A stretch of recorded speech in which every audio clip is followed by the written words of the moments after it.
हमनी के संस्कृति, हमनी के संस्कार सदा रहे हमनी के साथ। भारत के महान ग्रंथ और काव्य सब के संपूर्ण संकलन सब्सक्राइब करें तिलक।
अरे अरे हमार राजा, अरे राजकुमार अब तो सुत जा।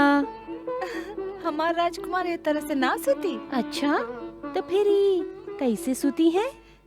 एक रात तो वासुदेव के मुरली सुन के सुते की आदत है। हाँ, बाकी वासुदेव इस समय कहवा मुरली बजावत है। वासुदेव स्वयं मुरली नहीं खन बजावत तका भइल। बाकी प्रद्युम्न के माई लोग लोरी सुना के तो ओकरा सुता सकत है। हाँ दीदी, पहले आप शुरू करें। हम? हाँ दीदी। हाँ दीदी। हाँ।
से मिटाना है पापियों का नाम।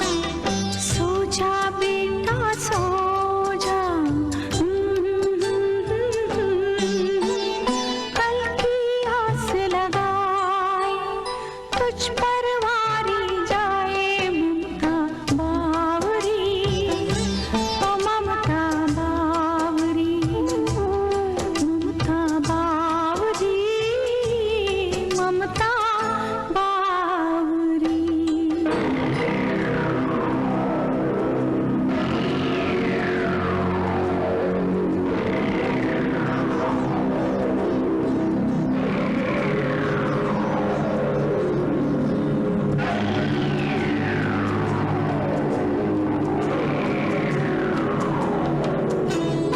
एक मन चाहा वरदान है तू, मेरा नन्हा सा भगवान है तू, मेरा नन्हा सा भगवान है तू। सो जा लल्ला सो जा, मुख देखे सुख पाए, भूली नहीं समाए ममता बावरी, ओ ममता बावरी, ममता बावरी, ममता बावरी।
अब जाके राजकुमार सुतल ह।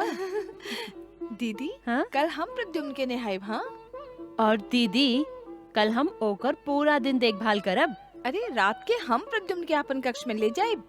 अरे तू दोनों ही प्रद्युम्न के इतना देखभाल करबू तो फिर हम का करब? दीदी आप खाली आराम करब। हाँ। राजकुमार सुत रहल ह। अच्छा दीदी, अब हम लोग अपन कक्ष में जाते हैं। चला।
दासी,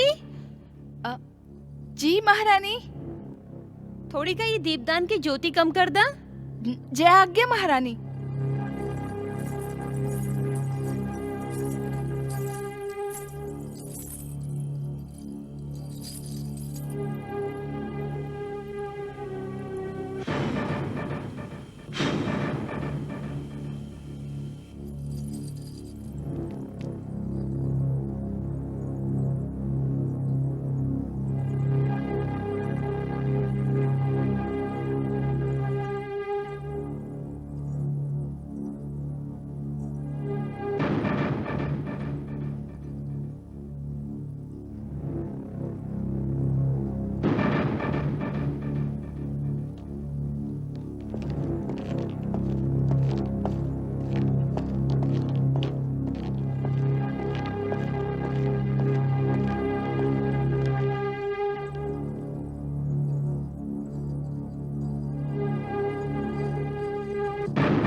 प्रतिहारी जी सब कुशल तो बाना?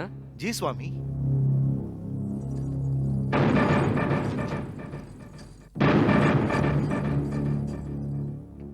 रक्षक लोग सतर्क रहा, कड़ा पहरा दा, रानी लोग के कक्ष पर कड़ा नजर रखिए। जी स्वामी।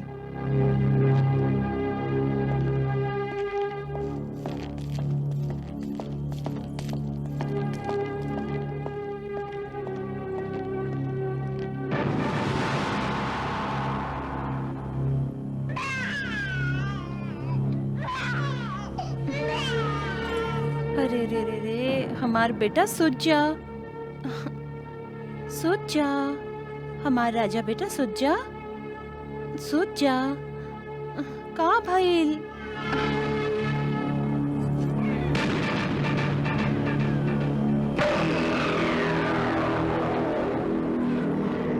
सुत जा, चुप हो जा। ये तो चुप ना हो रहल हो। हाँ, चुप हो जा बेटा।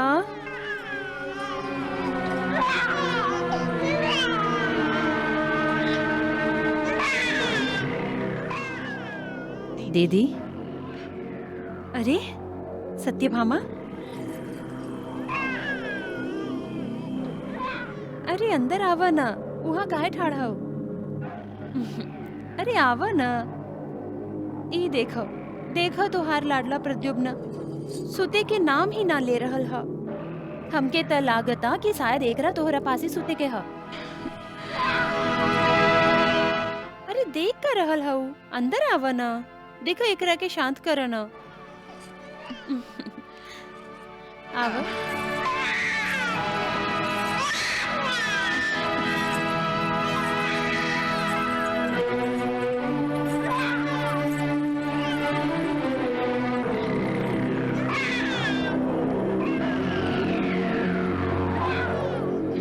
अरे देख कर रहल हऊ, एकरा के शांत करा। उठावे एकरा के गोदी में।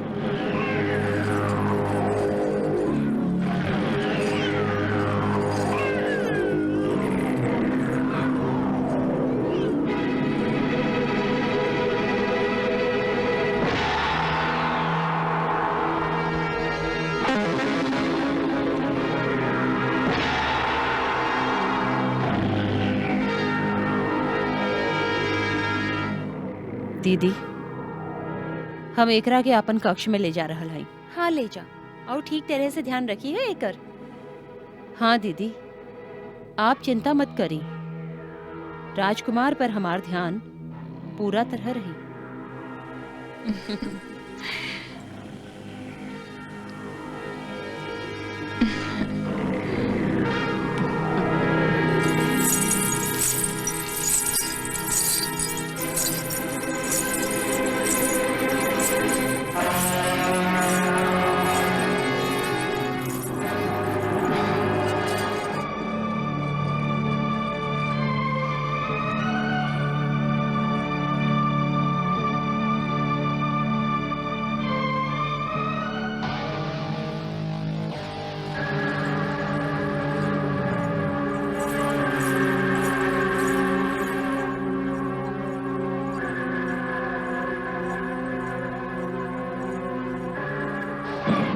सत्यभामा,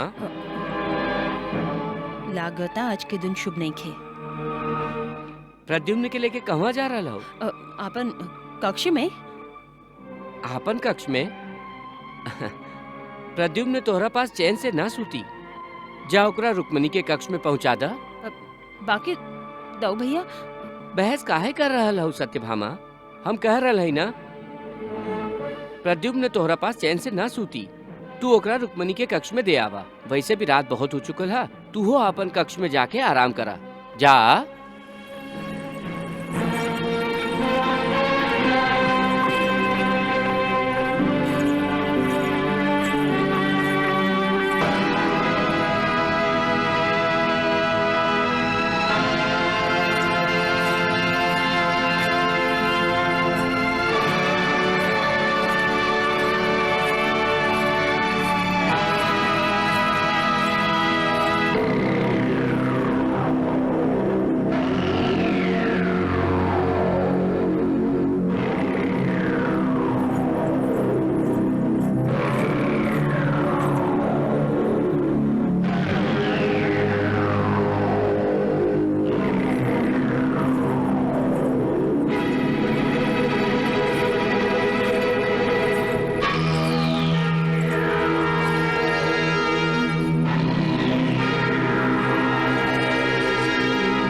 प्रद्युम्न के आवाज लग रहा है। वो रो रहा है और दीदी सुत रहा है। नाना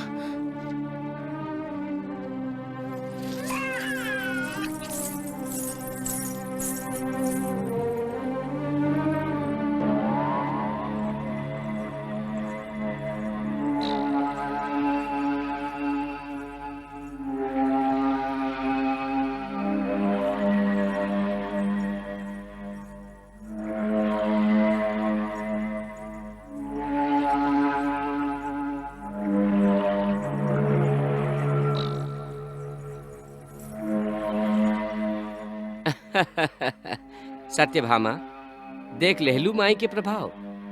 लड़का अपन माई के पास जैते ही शांत हो गई ना।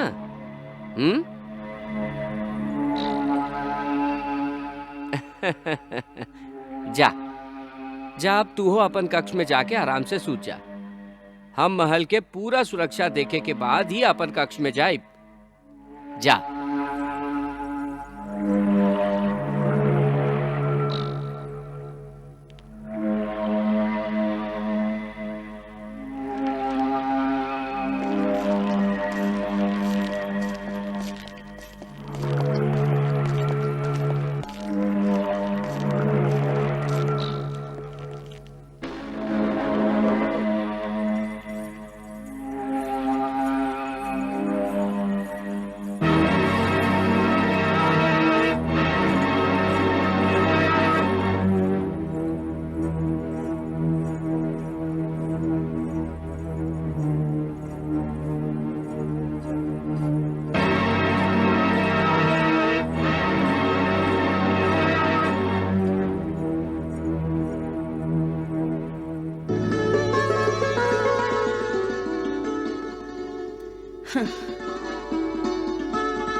हमहू के इतना पागल है।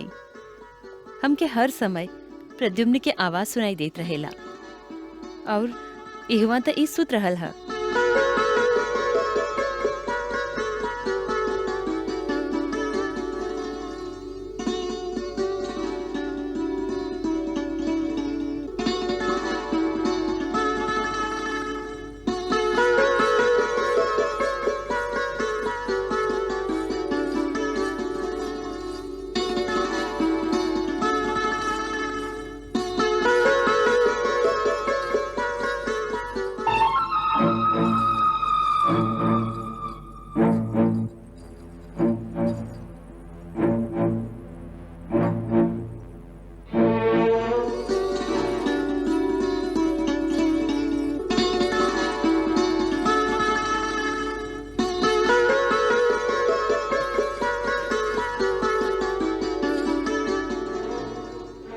अब हम अपन कक्ष में जा रहल हई।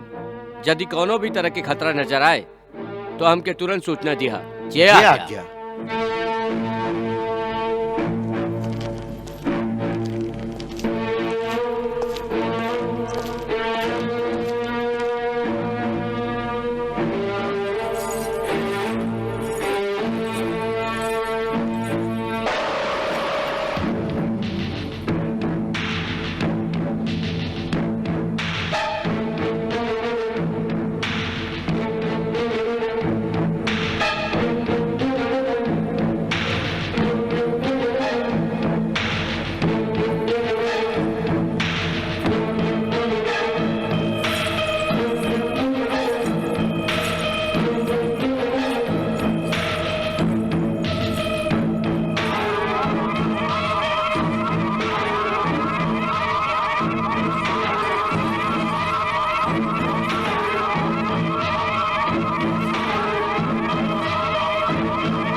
ए लइका, अब कुछ ही पल के बाद तुहार पिता वासुदेव कृष्ण और तुहार माई रुक्मणी दोनों रोई हैं।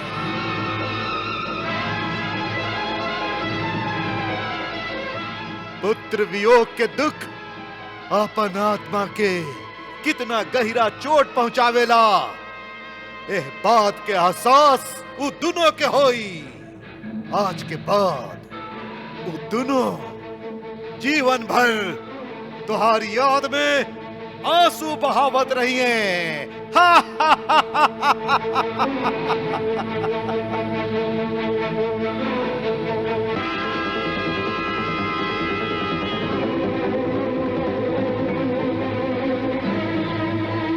अरे त्रिलोक के सगरे प्राणी लोग, हम शंबरासुर अब आपन प्रतिज्ञा पूरा करे जा रहल हई। जे कृष्ण हमरा से हमार बेटा छीन लेले रहे, हमहू ओकर बेटा छीन लेले हई।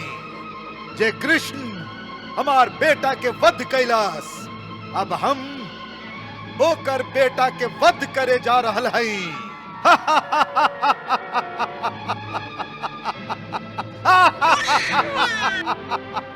नारायण नारायण नारायण नारायण। असुरेश्वर, ये आप का करे जा रहल हई? हम अपन शत्रु के नष्ट करे जा रहा है देवर्षि। शत्रु और ये लड़का नारायण नारायण।